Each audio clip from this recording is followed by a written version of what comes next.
Yeah, hi. Hey, Gary Madsen at UTV Service here. We're going to talk about the suspension package of what we do a lot with. This is a 2021 Polaris Pro XP Ultimate. This thing's decked out. It's got everything. So just to start with, originally this has 14.5 inches ground clearance, which is ride height in my racing days, with 30-inch tires originally. This one has 32-inch tires, so I'm going to divide that in half, so that's adding an inch. So I'm looking at, we want to see 15.5 inches ground clearance, ride height, and obviously this is not. We're at the front of the machine here. We're going to check ride height.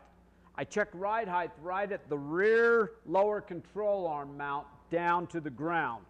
So right here, we're checking it from here to the ground. We are exactly 12 inches. Again, we go back to the 15.5. This thing's 3.5 inches low from what this should be sitting at factory. Now we're at the rear. So this is how it came in to me. We got right here back at the bottom of this frame horn. We have about 12.5 inches ground clearance. So again, this one's 3 inches off on the back. Okay, now that I've established all the ride heights, we're 3.5 inches low on the front, we're 3 inches low on the rear. Our next step, we got to pull all the shocks out because I've got to get them over to my spring compressor, and we're going to adjust the crossover collars, the preload on these springs. And we basically have to estimate how much we're going to do to get that much, and we might have to pull them out a couple of times to get our proper ride height. So that's our next step, is we're going to pull out the shocks.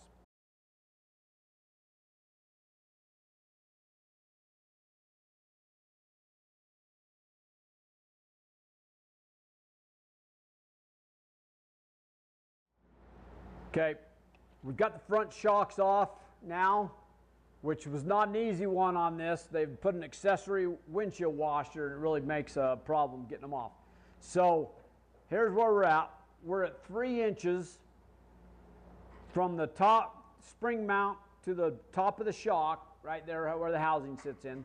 And we're going to try to gain 3.5 inches of ride height. So we're going to add 2 inches of the crossover rings up and hope that we get 3.5 inches of ride height. There is no science here. If we're wrong, we get to do it again. We pull the shocks out and go accordingly. Okay, so now we've just got it moved down to, we have 5 inches here. So now we're going to get ready to turn around and mount it back up. And hopefully we've got the right amount, but then we'll go to the rear.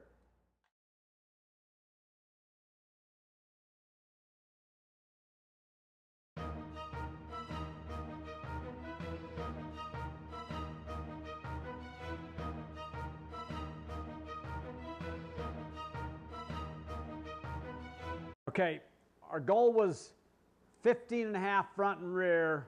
When we started, we had 12.5 on the rear and 12 on the front. So what we did, after we got these down, as you can see, we moved these 2 inches down.